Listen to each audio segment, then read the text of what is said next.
Assalamualaikum warahmatullahi wabarakatuh. Selamat pagi. Semoga hari ini semuanya tetap semangat. Ya, pagi di hari ini kita akan mengadakan perkuliahan tentang psikologi pendidikan. Hari ini kita akan membahas mengenai materi motivasi belajar.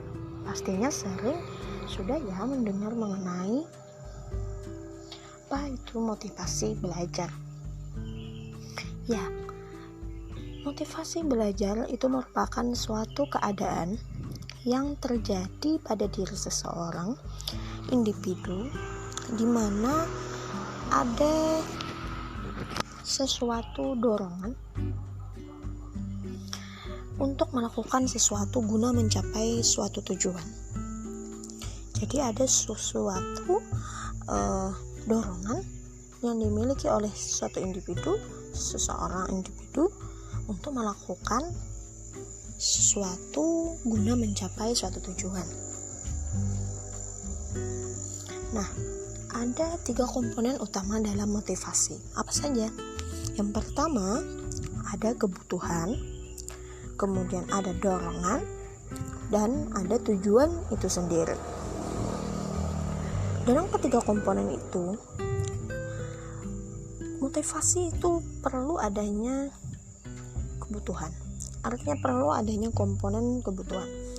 Kalau kita tidak perlu, kita tidak butuh akan hal sesuatu itu, untuk apa kita lakukan? Kemudian, jikalau tidak ada dorongan yang kuat untuk kita melakukan sesuatu, maka motivasi tidak akan terlaksana. Kemudian lagi tujuan. Tanpa adanya suatu tujuan atau tanpa adanya suatu capaian untuk mencapai suatu tujuan itu, motivasi juga tidak akan berjalan. Nah, selain itu juga harus mengetahui pengertian dari belajar. Apa itu belajar? Belajar adalah suatu proses usaha yang dilakukan individu untuk memperoleh suatu perubahan tingkah laku yang baru secara keseluruhan sebagai hasil pengalaman individu itu sendiri dalam interaksinya dengan lingkungan. Jadi, belajar itu adanya proses perubahan tingkah laku. Bisa kita artikan seperti itu. Adanya perubahan tingkah laku secara keseluruhan dari hasil pengalaman seseorang. Contoh, ketika seseorang tidak mengetahui, yang awalnya tidak tahu menjadi tahu, itu merupakan salah satu bentuk belajar. Artinya ada sesuatu perubahan tingkah laku, ada sesuatu perubahan pada diri seseorang itu.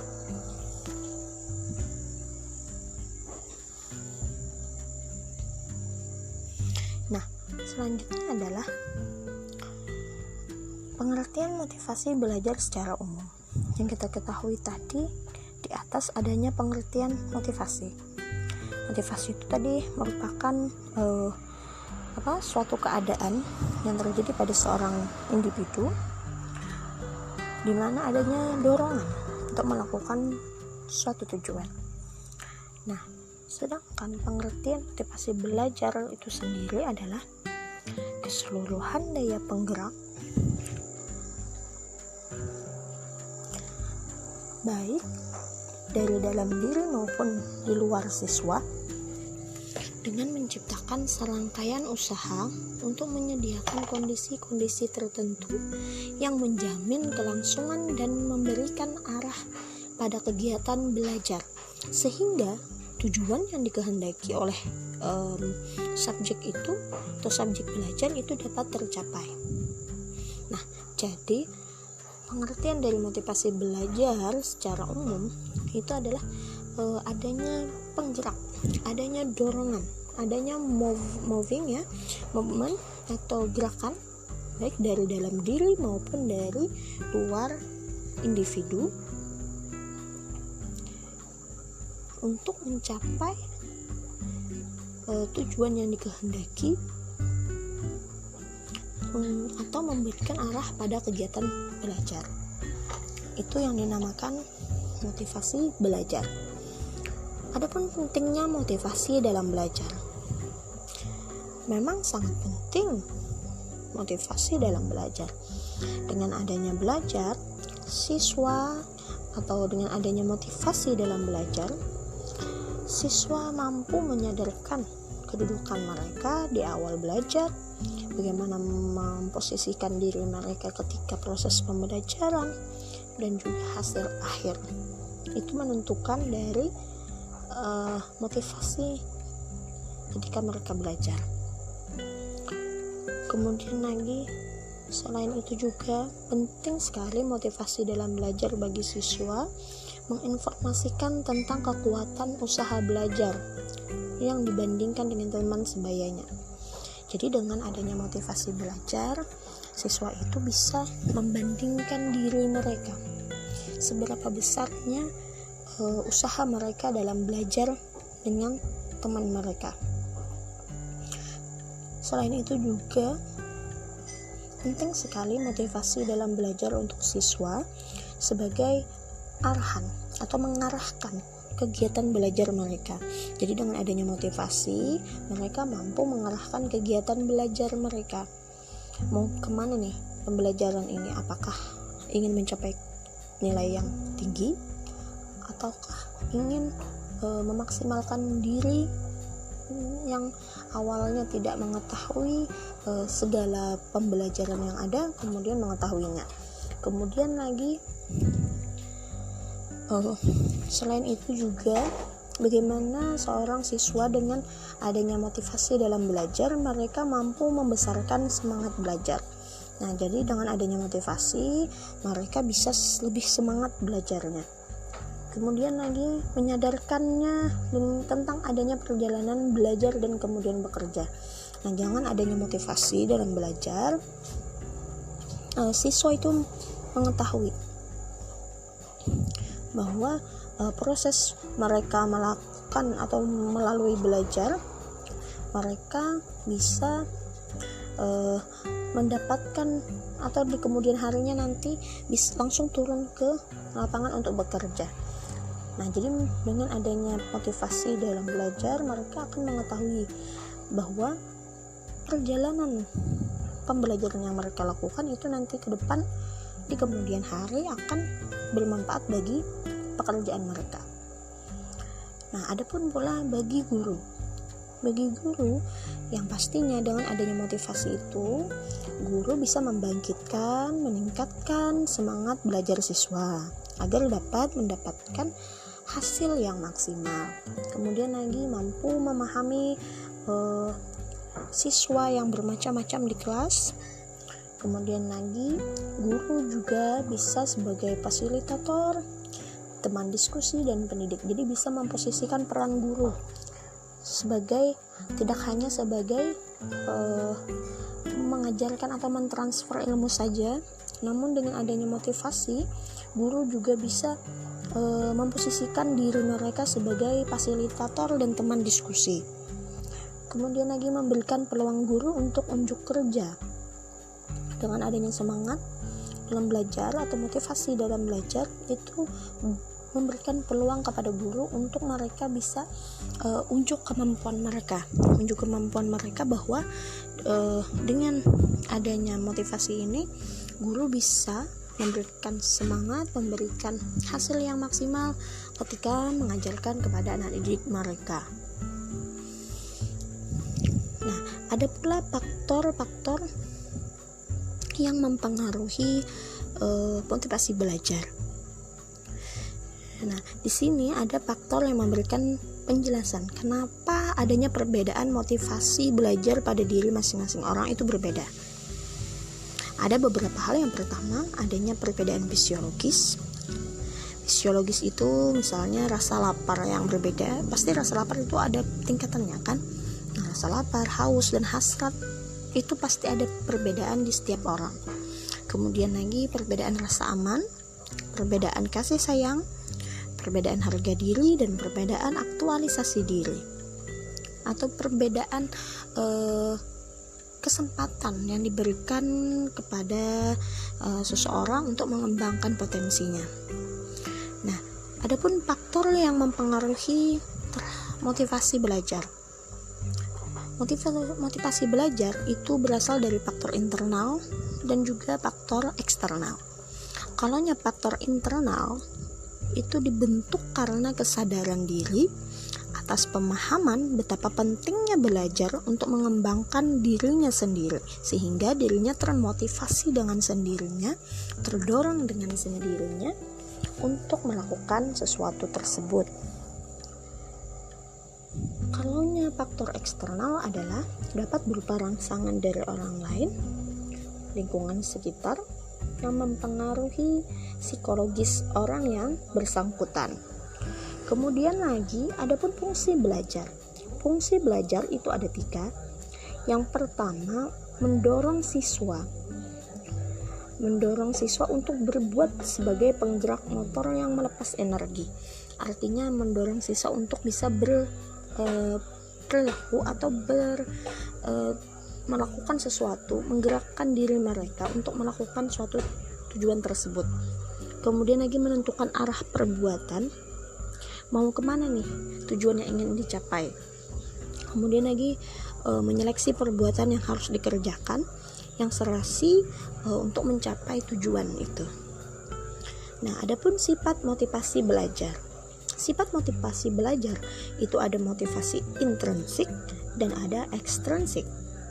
Di mana motivasi intrinsik adalah keinginan bertindak disebabkan oleh faktor dari dirinya sendiri. Misal, menyukai seorang tokoh di dalam sebuah buku, nah lalu dia mencari informasi yang lebih tentang karakter tersebut, kemudian ditirunya. Nah, itu merupakan salah satu bentuk motivasi. Kemudian lagi motivasi ekstrinsik itu adalah dorongan terhadap perilaku seseorang yang dari luar, adanya rangsangan dari luar. Contohnya misalnya orang berbuat sesuatu karena ada dorongan dari luar, misalnya seperti adanya hadiah untuk menghindari sebuah hukuman. Kemudian lagi adapun jenis-jenis motivasi. Nah, jenis motivasi itu ada yang namanya motivasi primer dan ada motivasi sekunder. Nah, untuk motivasi primer itu adalah didasarkan pada motif-motif dasar yang umumnya berasal dari segi biologis atau jasmani manusia. Nah, hal ini berpengaruh seperti insting. Jadi motivasi primer ini itu berasal pada insting atau ingin memuaskan segala hasrat pada diri seseorang. Kemudian lagi kalau motivasi sekunder itu motivasi yang dipelajari.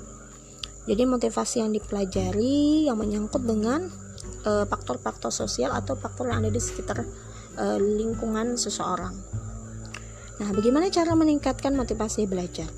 Cara meningkatkan motivasi belajar itu ada beberapa. Yang pertama adalah memberi angka, kemudian lagi hadiah, kompetisi, ego involvement, memberikan ulangan, mengetahui hasil, pujian, dan hukuman. Nah, memberi angka, misalnya ketika kita ulangan, nah nanti adanya motivasi yang kuat ketika kita melihat nilai kita apakah tinggi atau rendah. Maka kalau kita melihat nilai kita rendah, maka otomatis kita akan termotivasi atau terdorong untuk meningkatkan nilai tersebut. Kemudian lagi hadiah. Hadiah itu adalah motivasi belajar yang kuat ketika dimana kita melakukan sesuatu yang sudah kita kerjakan, kemudian kita diberikan hadiah. Nah, kemudian lagi kompetisi persaingan antar kelompok, persaingan antar individu, itu juga termasuk salah satu cara meningkatkan motivasi. Dengan adanya persaingan, kita akan merasa karena ada saingan, nah itu kita akan bersemangat, kita akan makin bersemangat dan terdorong dalam belajar. Kemudian lagi ada ego involvement. Itu artinya adalah meningkatkan motivasi dengan menumbuhkan kesadaran kepada siswa agar mampu merasakan pentingnya tugas dan menerimanya, sebagai tantangan. Jadi menerima tugas sebagai tantangan. Kemudian lagi memberi ulangan. Nah, jadi ketika kita diberikan ulangan, kita juga akan bersemangat dan giat dalam belajar, ya, karena adanya tantangan di sana. Nah, kemudian lagi mengetahui hasil. Nah, dengan kita mengetahui hasil, baik itu hasil dalam belajar, apakah kita misalnya ranking 1 kah, atau ranking 2 kah misalnya, atau nilainya nilai A kah, atau nilai B misalnya dapatnya, atau C. Nah, itu akan termotivasi lagi, lebih giat lagi dalam belajar. Kemudian lagi pujian dan juga hukuman. Nah, adapun tips dalam meningkatkan motivasi belajar apa saja? Nah, selain daripada cara meningkatkan tadi juga, ya, tips lainnya adalah tips pertama, bergaul dengan orang-orang yang memang senang belajar, maka kita akan ikut senang juga nantinya dalam belajar, ya. Kemudian lagi belajar apapun itu, anggap belajar itu salah satu hal yang bukan dibebankan, bukan hal yang membebani, akan tetapi buatlah belajar itu menyenangkan. Kemudian lagi cari motivator, siapa yang yang sering mendorong Anda untuk melakukan sesuatu. Kemudian lagi bergaulah dengan orang-orang yang optimis dan selalu berpikir positif. Nah, itu tadi beberapa penjelasan dari materi kita, mulai dari pengertian, fungsi, pentingnya motivasi itu dalam belajar, kemudian lagi tips-tipsnya. Nah, mungkin sampai di sini dulu. Oh iya, ada beberapa pertanyaan sedikit. Menurut kalian, bagaimana cara kalian memotivasi diri untuk dapat belajar? Dan pernahkah kalian merasa jenuh dan putus asa? Lalu bagaimana kalian memotivasi diri kalian pada posisi tersebut? Ya, nah, mohon nanti diberikan tanggapannya, dan terima kasih atas segala perhatiannya. Ibu ucapkan Assalamualaikum warahmatullahi wabarakatuh.